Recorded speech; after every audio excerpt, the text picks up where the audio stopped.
Welcome everyone to the final day of ADR Cyber Week 2020.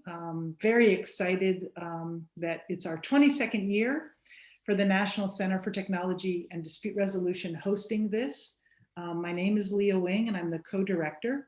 And along with my colleague who's joined us on the call, Noam Ebner, and our colleague, Colin Rule, we thank you all for attending. We were the program committee this year and it's been just a thrill. There's been amazing presentations and there's several more today as well. So please stay engaged. This morning, it is my honor to introduce one of my favorite people in the world, innovator, friend, and early adopter, of ODR. And this is Petros Zourdoumis, and he will certainly take up half of the time if I was going to give a full introduction of his bio. But I do want to take a moment to just say a couple things so that you have a sense of the breadth of his engagement in the field. And if I could ask if everyone could just make sure that they're on mute, that would be great. So let me just again, do a little bit more of an introduction. Petros is an experienced dispute resolution specialist and a deal facilitator who specializes mainly in private business and the financial sector. He's a practicing negotiator and mediator accredited by the Greek Ministry for Justice. And he's an associate of the Hellenic Parliament and an advisor to the central government and president and CEO in private corporations. He's currently a counsel for members of parliament legislative committees, the president of the Association of Greek Mediators, and member of the Central Mediation Committee of the Greek Ministry of Justice. He's the general director of ADR Center for Alternative Dispute Resolution, which is the largest national entity notified to the European Commission and officially registered to the European ODR platform. And he's the founder of ODR Europe. And I would just say, he is, from my perspective, a deep humanitarian and has done incredibly creative things in applying mediation to responding to humanitarian crises. I just really admire his work and it's my honor to host today's talk. So now I'll turn it over to Petros. Okay, Leah, thank you very much for your kind words. Thanks everybody for being here today in my presentation. I think ODR is a great idea for mediation, and it becomes even greater nowadays that we need to find ways of communicating and resolving disputes online. So maybe there's room for that, and the more creative we'll be in this field, the better it will be for the community. Absolutely, yes, we do things on ODR. We, as an entity, we participate in European programs, and the European Commission is very keen to promote online dispute resolution in Europe, and is very proactive on that, and even in promoting also mandatory mediation and mandatory modes of dispute resolution. So we participate in this program. I'm a project leader in several of them, and one of them has led to the presentation, to the application that I'm going to present to you today. There is another one underway, as Leah said before, that has to do with refugees. So in the upcoming months, we're going to see it's almost ready. We're in the testing phase. We have an application. It's called ODR for refugees, and is intended to resolve disputes between refugees themselves and between refugees and the local communities, which is a very big problem all over the world. It has been very big problem in Greece and still is, and in many other European countries. So there's a great interest on that, and I'm assuming that as soon as we are ready for that, maybe next year in Cyber Week or even earlier, we're going to present it and actually ask mediators all over the world to join and become part of this big project. And I want to thank Leah. I mean, I always do, because she has been one of the first persons, maybe the first person who felt so strongly about that, and she is a great contributor. So for that, and the National Center, of course, and Ethan Koch. a great thanks, Leah, for all your help. I know that you're, behind us in everything we do, and do have your support, and this is invaluable. So let me share my screen, and let's start talking about the sorry. Oops. Okay. Can everybody see? It's okay. Yeah. Yes. Sure. Yes. So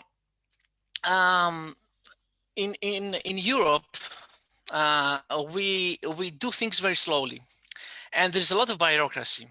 However, there's some good things that we do, even with such a delay. So one of that was in 2013, the European Parliament has voted for the ADR directive.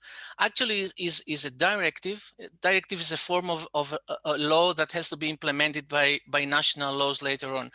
So the meaning of this, the purpose of this directive was to facilitate the resolution of consumer disputes.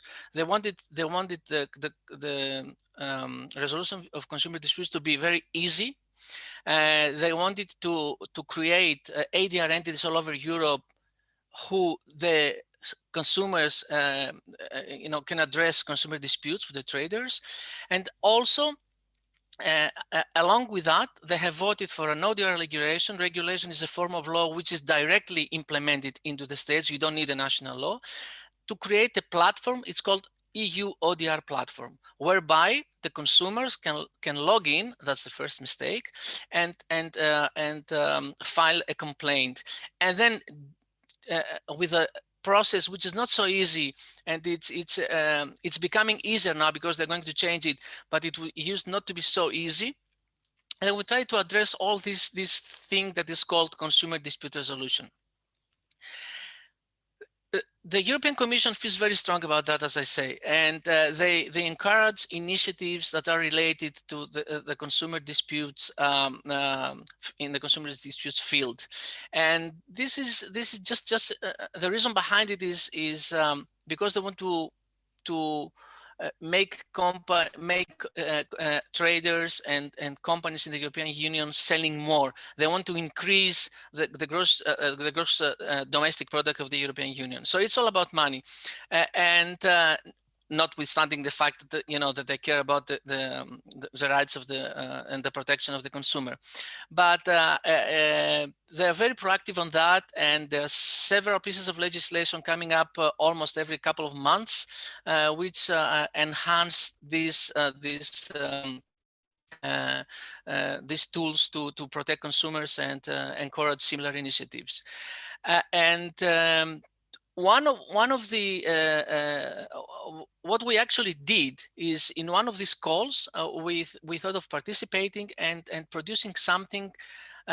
We think that there's nothing similar in the world, and not only in Europe but nowhere else, and that is to produce a tool whereby the consumers could resolve very easily their disputes and put it in this European context. And I'll tell you why this is important, because the European context might be in several ways different to the context that other countries or continents have for resolving the consumer disputes. In Europe, it's too much regulated, whereas I know in the United States of America is completely different. And after that, we thought, how should we do that? And this is why an app. And we decided to do an app, an application, because all people now almost all people have a smartphone, and they can do things through their smartphone. And when you have a consumer dispute, you need instant access to a mechanism. You don't have the time to go and sit in front of a computer. Sometimes you don't have the time to go home. You need to address something very, very instantly. And that's why we thought of making an app. The same goes for the ODR for Refugees app that is going to be launched in a few months, because what we thought is that what the refugees have with them is just a smartphone. They might not have shoes, they might not have food, but they do have a smartphone. So whatever they need, you know, they can do it through their smartphone. So if they have a problem, you know, they can file a dispute from their smartphone. So that's why we came up with developing an application.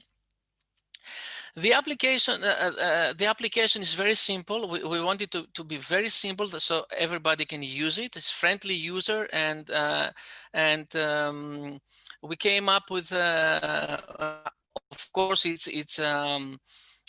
can operate in both operating systems in Android and iOS, and we thought of preparing something which is easy for the consumers, because we're taking into consideration that not all consumers have, you know, the knowledge or the expertise, or they're not, you know, technology is not so friendly for them. So we wanted to do something very simple. So as soon as someone downloads our application, and after he agrees to the terms for downloading this application, then he sees a tutorial, and this is a tutorial where he can see roughly how this application operates.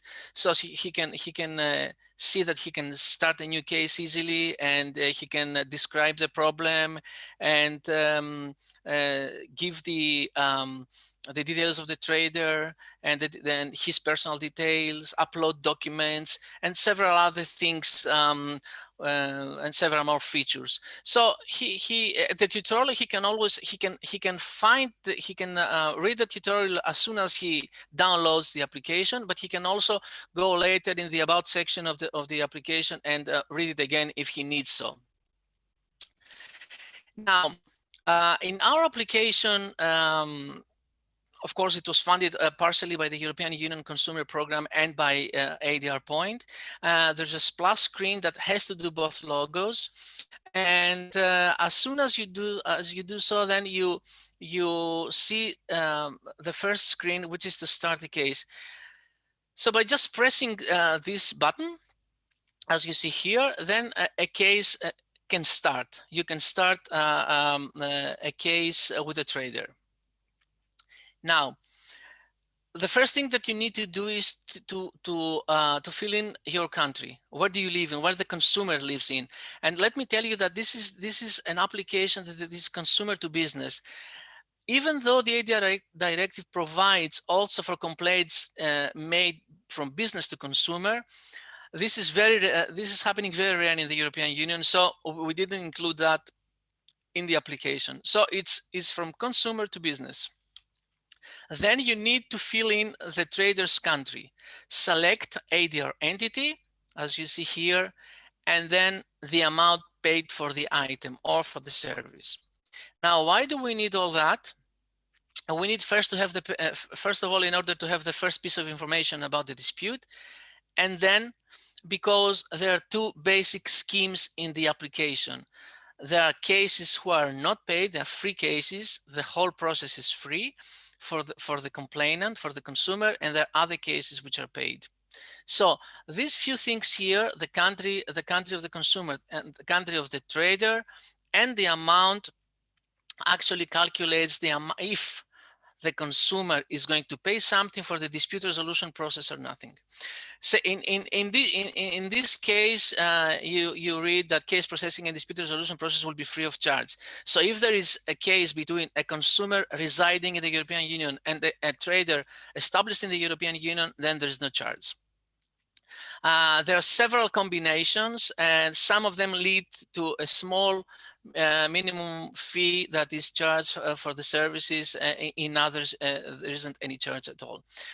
And then the consumer can click to the next screen. We're still in the start, and you can see in here.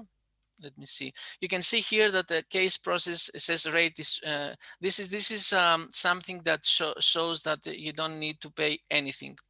Okay, but if you need to pay something, then the system asks you whether you wish to continue, and tells you that you will be required to pay before submitting your case. Then we go to the next. We're still in the first stage. And here the consumer is asked to enter his mail and confirm his and verify his email. Why is that? We need it for 3 reasons. The first is that we need it for communication. He needs to communicate with the dispute resolution body, so we need to have his correct and verified email. Second, he will need to communicate with the mediator who is going to be appointed in his case. And the third one is he will need to insert his email in order to be able to monitor the case online at real time. So he will be able at all stages to see in what stage his case is, whether it has been forwarded to the trader, whether the trader has agreed to participate in the dispute resolution process, whether he has suggested something. So he can, instead of having to email us all the time or having to call us, and he can see everything by his through his application. Going to the second stage, we need to gather some general information from the consumer. So we ask him, how did you buy the good or service? And why is this important? Because if he buys that from a street shop or from a distance selling, it's okay. But if he bought it online, because several transactions are made online, then the next screen here says that for dispute arising from online purchases, you can alternatively submit your complaint through the European Online Dispute Resolution Platform. So we have a system whereby we don't mind channeling many of the cases we have been we are related to online transactions to the main European Commission system, the ODR platform, because we are also an official member of the European community, and we receive many cases through this platform. And we don't see that tool as a competitive tool, rather than we see it rather than as a complementary tool to the ODR platform. So we tell him that you can do that, and it's your choice. And after he acknowledges, then he can proceed to the next question, which is, when did you buy the item? Why is that important? It is important because according to the European regulation, we as an entity have a right to refuse examining a dispute resolution complaint if it has been filed 1 year after the claim was originally raised by the consumer against the trader. So if there's too much distance from that date, then we have the right to refuse examining the case. Then the next question is, have you tried to resolve the problem directly with the trader? This is a yes or a no, and we will at a later point, and I will tell you when, we will decide whether we are going to examine the case. Why? Because as a policy, it is already also written in the ADR directive and also in the relevant national law. There is a provision that says that ADR point and so many other entities in Europe only examines a claim after the consumer has exhausted direct negotiations with the trader. We don't want to resolve cases because we're a dispute resolution body. We want to resolve the cases that the consumer cannot resolve directly with the trader. And this is also very good for the traders, because the traders are not so keen in being involved in this sort of process. They would rather say that, okay, I will deal directly with the consumer. But then if the trader says something and the consumer doesn't do it, then the consumer doesn't seem to have any other redress. Because if you buy a cell phone for $200, what are you going to do? Go to the courts? It's going to cost you 2,000 euros. So what we try to talk to the traders, and this is a big problem in the European Union, and there are so many also activities that we're engaged on in trying to change the mindset of the traders and tell them, look, it's for your own benefit, is for the fame of your of your company. They're not very much persuaded yet, but we are we'll keep on trying on that level. So if someone says that I have not tried directly to resolve it with the trader, we might tell him that, sorry, but because you didn't do that, you're not qualified to have your case examined by our entity. Now, A similar question is, have you already submitted your case to any other ADR entity or court of law? Because if he has submitted his case to another ADR entity, there's no point of submitting the same case to us, because obviously we don't think it's the right procedure for someone, if he has a problem with a trader, to take all the ADR entities, 480 entities in Europe, and and file an electronic complaint to each of them and see whoever's manages to resolve it first. So you talk to an ADR entity, you file a complaint there, and if there's no success in resolving the dispute, then you might think of going to someone else, which is, it doesn't happen very often, but you still have the right to do so. Now after that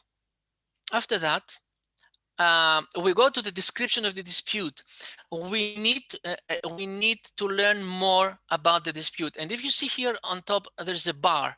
Now this was the first stage, and this is the second stage, and this is the third stage now we are in. And so the consumer can also monitor how many stages does he still have in order to finish this process. Now here we want to gather some information about the dispute, both because we need to know the nature of the dispute, and because we need it for statistical reasons. So here there's a lot there's a menu of choices, and also there is other to complete. Then after he answers that, we need to know a little bit more. So we ask him to describe the item he bought, because it's not enough to say retail commerce. We need him to tell us whether it's a computer or a piece of garment or something. And then we ask him what is the problem with the item. Why is he filing the complaint? And we ask him also what would he like from the trader. So if you see the next screen, so here are the description of of the problem that he has: defective, damage, not described, etc. And also there are some options also when we ask him what do you want, and here you can see replacement, refund, price reduction, or any other thing. It doesn't mean that he's going to get it, but we need to know what is happening.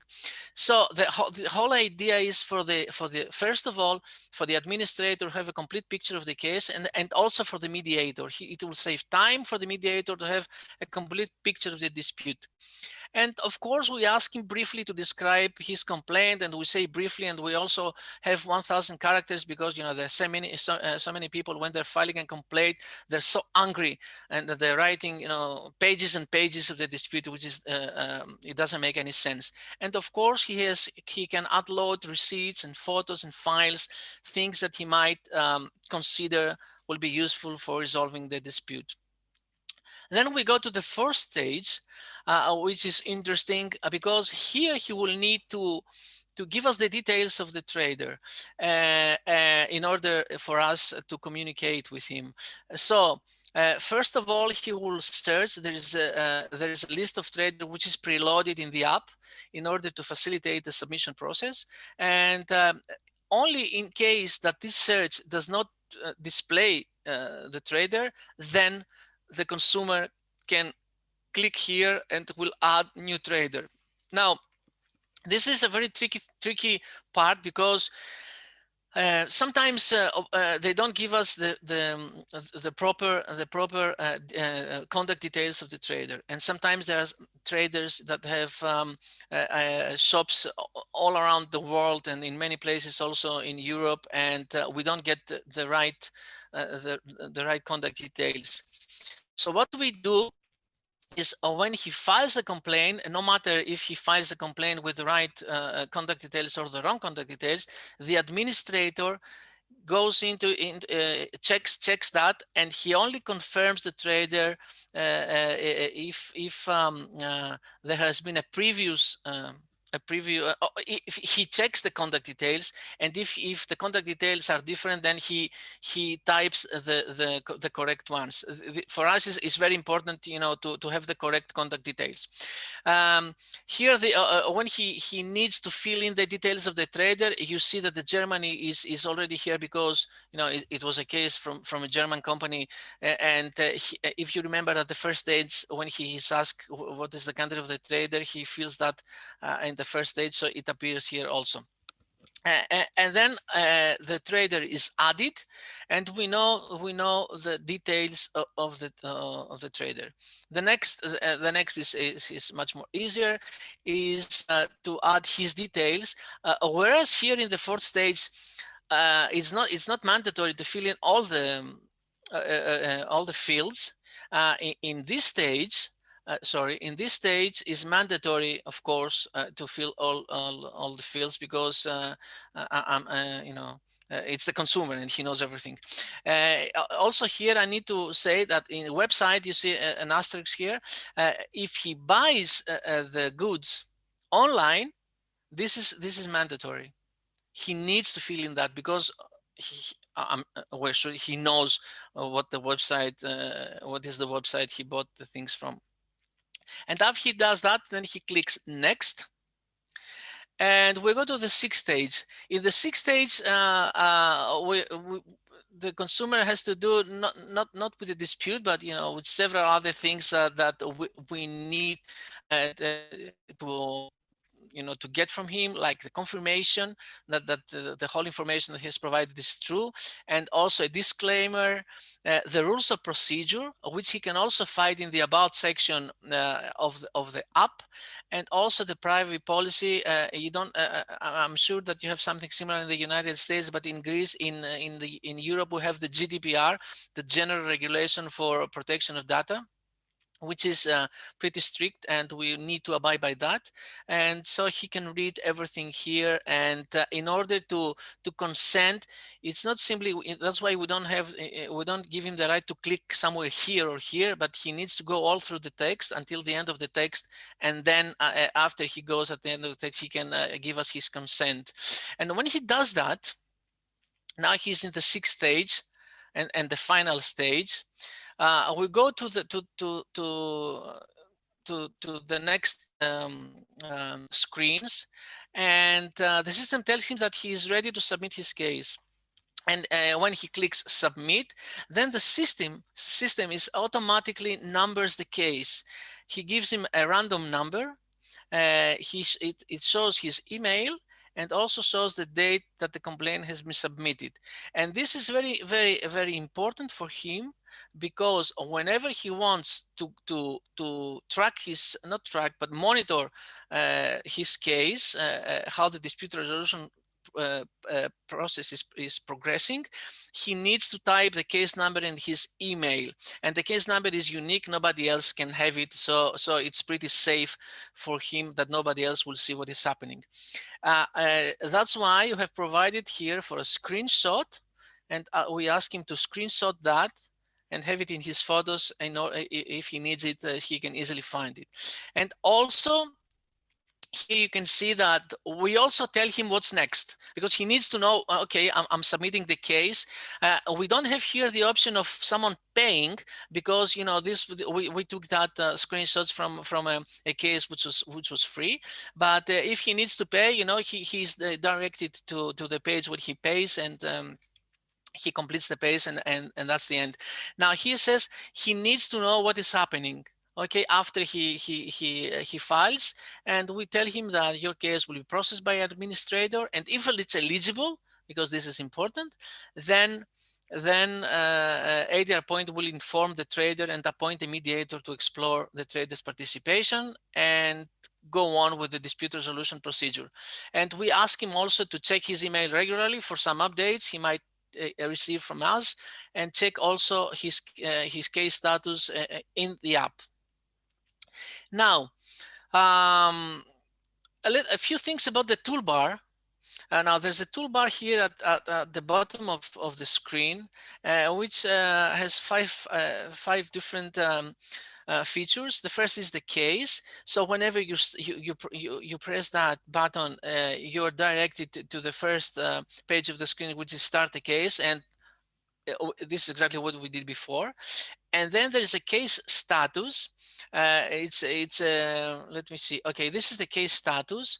So the consumer is asked to fill in and check his case status at any time. So here goes the email and here goes the case number. And he checks. The system automatically informs him where he is, where his case is, and how is this done? It's done by the join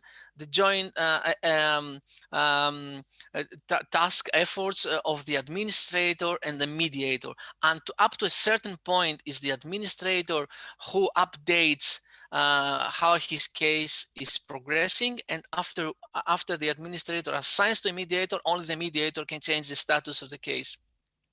Then the next is find the trader.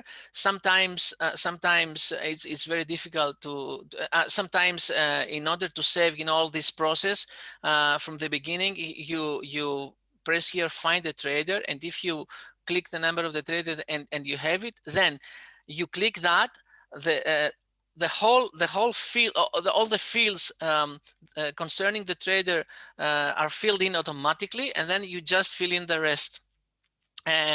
Here is the button of the EU ODR platform, and we tell him that the European Commission is operating this platform. If you want to know more, and which are the cases in which you can refer a case to the European platform. One is that the contract of sales must be made online.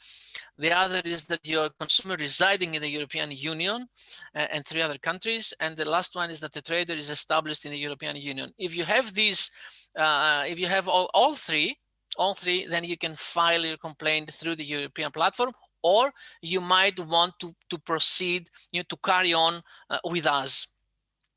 And the last one is about section. We have the tutorial, the terms of use against for someone to read, the privacy policy, the share up button, because we need to multiply these, contact us, frequently asked questions, which facilitate where someone, if he wants to ask something, to find it there, other ADR point services, rules of procedure, and the disclaimer. Basically, this is how the app is constructed. And of course, all this app is, I must tell, is dynamic. It's not static, meaning that when more entities are going to join, and is already happening, we're going to change several areas. Like, for example, they might have different services. It's a different entity or some other features. So, or different rules of procedure, because each ADR entity might have its own rules of procedure, but the core, the main structure of the app is going to, it will remain as it is. So after that, the consumer has already filed his complaint, and he has gone to ADR point or to any other ADR entity, and it is going to a tool, the case management tool, or as we call it, the back end of the application. And there, as soon as we receive it, Leah, do you want me to pause for a moment, or do you want me to finish up and then take questions or whatever? What do you think, Leah? Maybe we can just see a show of hands if there are questions at this point, and then we can see. Please feel free to interfere, to ask me whenever, or interrupt me. Maybe we can take a short pause. Thank you. It looks like Yeah. Vin has a question. Do you want to go ahead and ask that? And then, shortly after, we can move forward to make sure we hear all of it. But please go ahead. Thank you, Leah. Petros is the universal language English, and this is so highly verbal. So everyone has, I'm sorry, I'm coming from an American context, but everyone is able to read English with this level of literacy. Mm-hmm. Yes, for the moment, is operating in 2 words. The first one is Greek, of course, because we had to, and the second one is English. And in due course, we're going to is going to operate in more languages. But in the beginning, yes, it's going to operate in 2 words, in 2 languages. Yeah. Any other relatively short questions? All right, well, maybe Yeah, I've got one. Leah. go for it, Jeff. So how do you deal with party verification? I mean, whereas, you know, we could be anybody. I know you mentioned the GDPR, and that's great, but you're gonna. I've done a little bit of this myself. I'm a little bit of digging, and so one of the things that we keep running up against is the fear of fraud and money laundering, right? So unless you can do party verification, when it comes time to like send an award or to link an award to a payment site, you know, the risk is always that somebody's going to be using the service for, you know, inappropriate things. So in the US, we don't get taxed on awards. You know, I could easily launder a whole lot of money without, you know, having to pay the tax on it. Anyway. How do you imagine doing that through this app? So two parties just simply need to run something through the app and make it into an award, and then they can send the money cross-border under the auspice of, you know, of an award. They just really just need to be in collusion. If the parties are verified and you get audited, then, you know, your defense is easy enough, you know, that these parties, this is who they claimed they are and they came to us. We couldn't facilitate, you know, we couldn't be part of facilitating. So I guess it's a shield more than anything else. Yeah, Jeffrey, thank you for the question. I go a little bit back here. Okay, here, and we don't actually do a verification because you must understand that this is a simple tool for resolving consumer disputes. And according to our experience now, we have received, you know, hundreds of them and thousands of them. You know, there are everyday transactions about things of small value. What we need to do that, we must make sure that the user knows the rules of procedure. What we also need is he knows that what his rights and obligations are under the GDPR, and also to verify that what he has, you know, said, you know, filled in the information that he give us, also his contact details, are true, accurate, and complete. There's nothing more we can do. It's not easy to have a verification system. Otherwise, the system will be very heavy and complicated. So we reckon, and this is also something that we have discussed also with our legal advisors and with the European Commission, and we think that this is adequate for such an application. And also, please bear in mind that, as I said, it's a very simple tool. It only has to do with simple complaints. We hardly see any transaction which is above 500 euros or 1,000 euros or something like that. I don't see how someone could exploit the system for the thing, for making the things that you have said. Perhaps if we see something like that, we have administrators handling all the cases, and if something weird is happening, because we're gathering all the information, we have statistics, we have cases.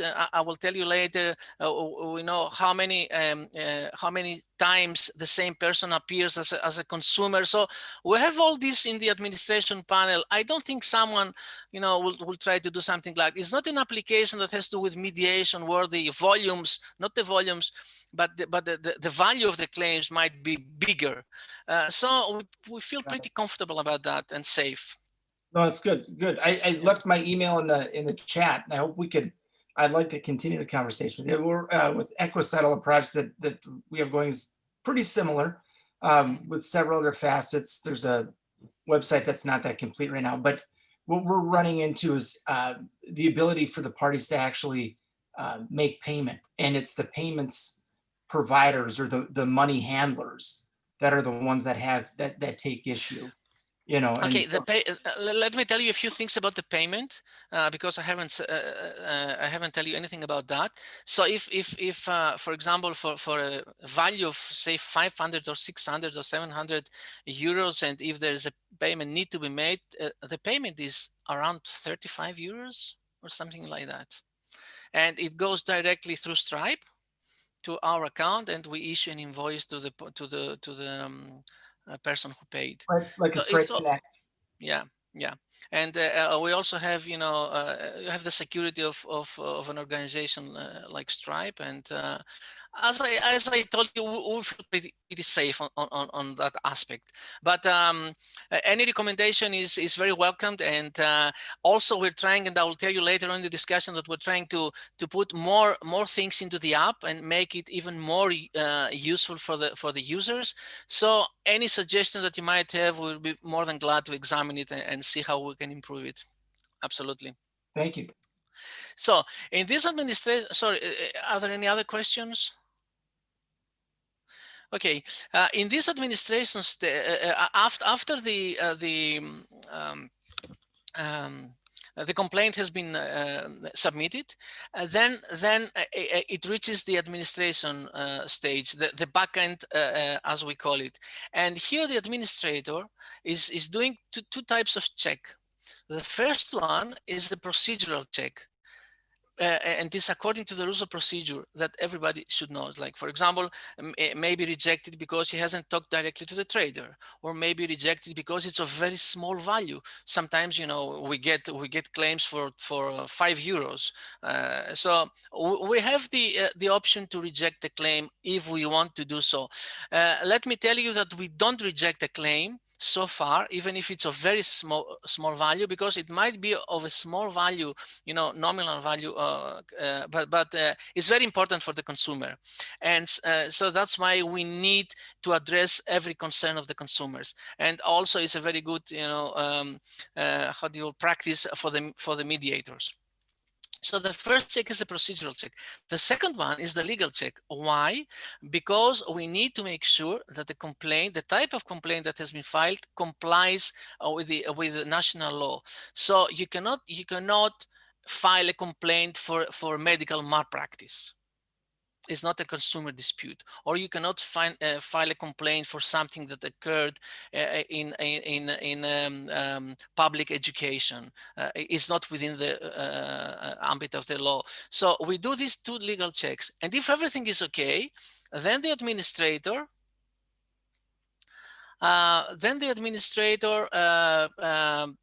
assigns the case to a mediator. Which is the mediator that he's going to assign the case to? The mediator that has the more expertise on the issue. Like, for example, someone might work with energy sector, or someone is resolving a communication dispute with cell phone companies. It depends. The first of all is that. The second, and if he talks the language of the person who is filing a complaint, it doesn't matter if he files it in English. If he's a French national, we will find a mediator that speaks French also, because he will feel more comfortable. So the administrator chooses, and also he chooses the mediators who doesn't have, you know, an overload, many cases to handle. You know, we split the cases, so we will finish, you know, we will process them quickly. So the administrators have all access to all the features of the platform without any exception or restrictions. And the mediators can only see the case to whom they are assigned to.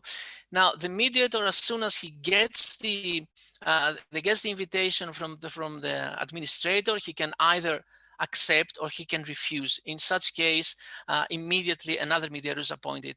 The only reason that the mediator might refuse to resolve the case, to accept the case and assigned to him, would be if he's unavailable, but too many times of being unavailable, that throws you out of the system.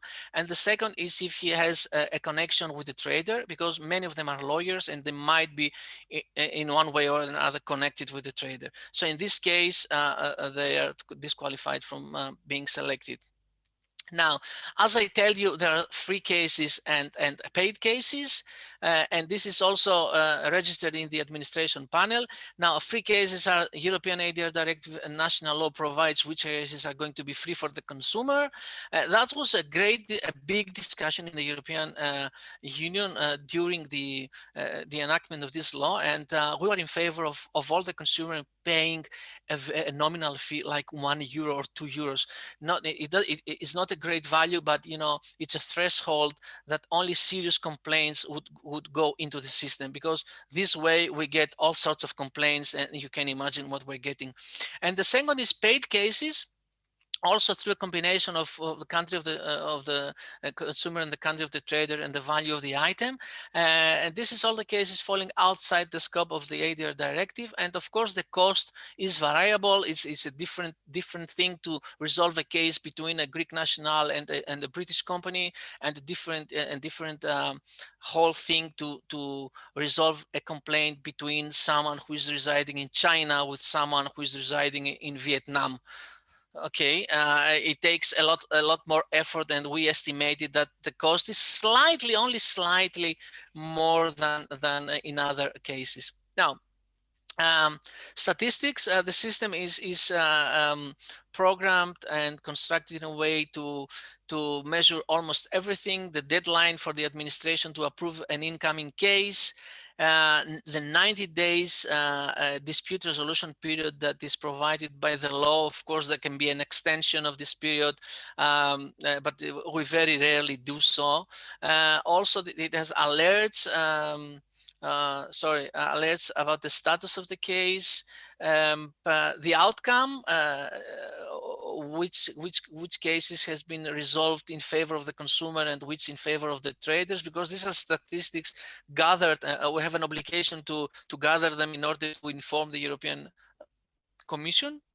Also, how many cases are pending, the average dispute resolution time, the number of cases each mediator is currently handling, many more statistic categories. Okay. Reasons for suspension, reasons for withdrawal, you see some categories and so on. Now, the system has also built in a system of rating the traders. Now, it's not out yet, but it's going to be soon released. And what we want to do by that is, of course, we're not going to ask the consumers to rate the traders, because, you know, they might have hard feelings, they might not be happy with the dispute resolution. It's not fair for them, you know. But we as an entity will rate the traders depending on how friendly they are and how easily and willingly they participate in the alternative dispute resolution process. For us, this is very important, and it's for us is also something that will be, we're sure that is going to be acknowledged by the traders, and will make them, you know, be more enthusiastic about the idea of participating, instead of constantly refusing and not giving room for ADR in resolving consumer disputes. And obviously there is also a rating that we do internally for mediators, see how they respond when, you know, a case is assigned to them, and how fast they resolve, and how they perform. And for us, it's very important, because we want to preserve the quality of dispute resolution. Now, I come to the last part of the presentation, which are the next moves. We have conducted all 480 ADR entities in the European Union, and there's a great interest of them in using our application with minor changes and amendments to suit their operational targets, to start using it for resolving consumer disputes. And we're going to moving forward on that. We have discussions in making also amendments and launching the application in the USA. It's a different context in the USA, we know, and the first thing we need to do is, you know, to get rid of this European Union flag, and we'll probably do that, only to be replaced by more stars, the version that you see now is going to change in several ways in order, to accommodate the need to launch and use that in the USA. I don't know how many, what other changes we're going to do. I don't think there will be many, because, the information that we get about the kind of the dispute and all the other, stands wherever you want to be. Also, there will be some new features integrated in the app, and we're already working on them and will be ready, I think, in a couple of months to be integrated. Like, for example, the whole process, the dispute resolution process, is going to be done through inside the app. You will not need, to use your email or everything else. Everything is going to be through your cell phone.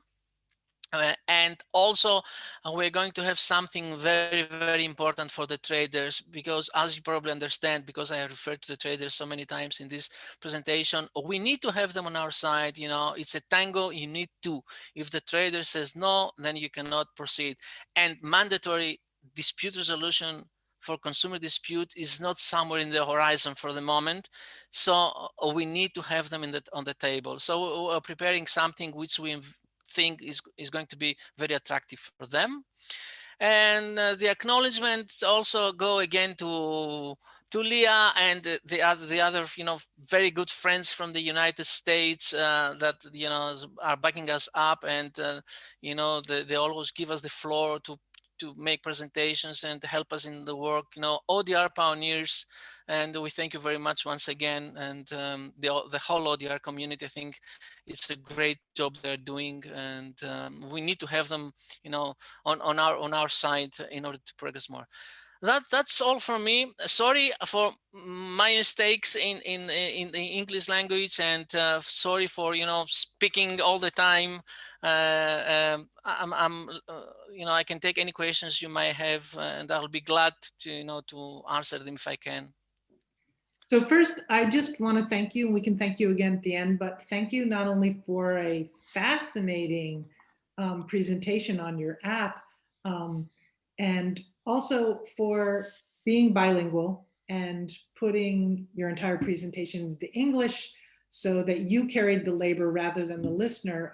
I think we should acknowledge you for that. So thank you so much. Let's please thank Petros. Thank you, Leah. Thank you very much. Thank you very much. And Yes. I agree with Jeffrey, your English is fabulous.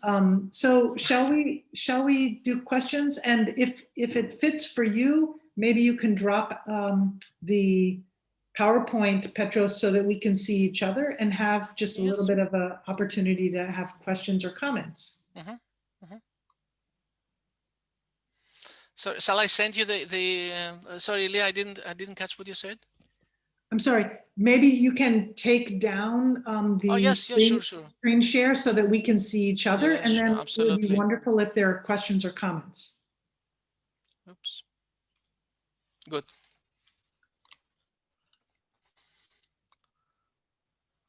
It's okay now? So yes, it's great. And there's some nice comments in the chat. So Petros, please take a look at that. And for anyone joining by phone, there are compliments about the platform and the presentation.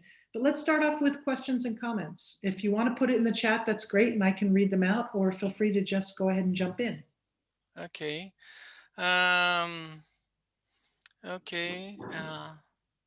So I'll start off with, I have a question about the statistics, and I wondered which things are made transparent. I know you need for reporting to send some things to the European Commission, but would a consumer or trader have the availability of seeing any of the statistics? How is that handled? No, the statistics are purely for the use of the administrator, and some of them are for our own improvement. So we know how to improve the system, day by day, and also because we do have an obligation every 2 years to report in the European Commission the cases that we have handled, and several types of statistics, like the one we said, how many are the incoming cases, in what sector they are, how fast we resolve them, and in favor of whom they are resolved, and whether we reject any cases and and for what reason. So these are obligations that we have according to the European law, and that's why we gather these statistics. But we do much more than that, because we need to know where we stand and how we can improve things. And no, it's only some of them are for the use of the European Commission. All of them are for our own use, and nothing is for the use of the traders, of the consumers. They cannot see them. Thanks. Other questions or comments? Is there a way to measure satisfaction? So so far, you mean? With with the user so far? No, we don't. You mean if they rate our app? You know, I guess you did. I guess right, for the user satisfaction with experience and willingness to use the application again. Actually, we do have, and the app has been launched only late July, beginning August, so it's fairly new. But so far, we have quite a few downloads. I think it's more than 4,000, which for us is very good, because we haven't published anything, or we didn't do any advertisement, and we assume that, and actually we're not planning to do so. What we plan to do, and we think that is going to to boost the use of the app, is to distribute it to the entities of the European Union. And also, if we launch it in the United States, through all these channels, there will be hundreds of thousands of users. So yes, so far we have a very good, also from people that have used it, but not great numbers for the moment, because it's fairly new. And right. Well, I congratulate you. One more question. I'm really amazed that any level of technology in smartphone can able to access the application. Is that correct? And Yes. what if you are a migrant and you're moving from Greece to Srebrenica and Croatia? Doesn't matter. Borderless. It doesn't matter. You can have a problem, like for example, if you go to somewhere to a brick and mortar shop to buy something in a street shop, and you have a problem and it's not resolved, you can instantly file the complaint while in the shop, no matter where you are, no matter where you live. Yes, it's instant use for everyone. And you will get an instant reply, because it will be processed immediately. You will get a reply, and you will see in your phone immediately the stage that your case is in, and at the same time the trader is going to be informed that there's an incoming case, and are you willing to participate, and so on. Yes, that's why we did it through a smartphone, because we need to resolve immediately. And that's why many times, you remember that I told you that there are 90 days within which we should resolve. We think it's too much. 90 days to resolve a consumer dispute. It's too much of a time. It should be resolved in a couple of days or in a couple of hours. And that's why we said to the European Union, the reason for not having too many cases in the ODR platform is because of these periods. You need to resolve immediately. I cannot wait 3 months to get a new cell phone.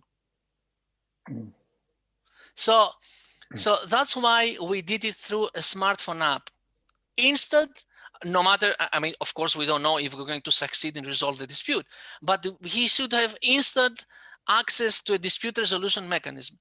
If we resolve it, it's okay. If we don't resolve, he will know that it's not resolved. But he cannot wait for 90 days. Finally, how do we hold the person who's the offender, so to speak, to account? What's incentivizing the person to resolve it with the disputant? Well, these are all mediators. The persons that we, the European legislation and the national law provides that that any natural person can be someone who resolves consumer disputes. We as an entity. We're only using experienced mediators who are qualified by the European, have passed take the training and are qualified mediators approved by the Greek Ministry of Justice, and we're only using qualified mediators. And these are mediators, part of the panel of ADR point, and they are used in order to resolve such cases. So obviously they need to do their work okay, because they belong to a panel and we have certain standards. And if they don't do the job well, or if they're not willing to do the job anymore, they're just not being part of our panel. Yeah. Maybe we have time for one last question, if there's anyone who has a question or comment.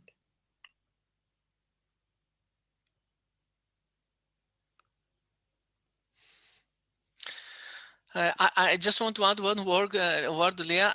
I'm very excited by the fact that the app is going to be, we're working on that to be launched in the United States, and I admire the fact that in the United States things in that field are much more simple than in Europe. In Europe, things are very over-regulated, not only by national laws but also by this European legislation. And I'm sure that the app is going to be much more simple in the United States to be used. So I'm very excited about this perspective, and I will let you know when it will happen and how it will happen. I'm sure you'll be the first to know about all that. So could I just ask all of you to turn on your microphones, get rid of your mute, and let's do a round of applause and thank Petros for sharing his creative new invention. Thank you very much, and thank you for your time and for your patience. So we'll be putting the recording up on the schedule, and it will be there for posterity. So thank you everybody for participating. Please be well, stay safe, and thank you, Petros. Yes, thank you very much. Bye-bye. Bye-bye to all.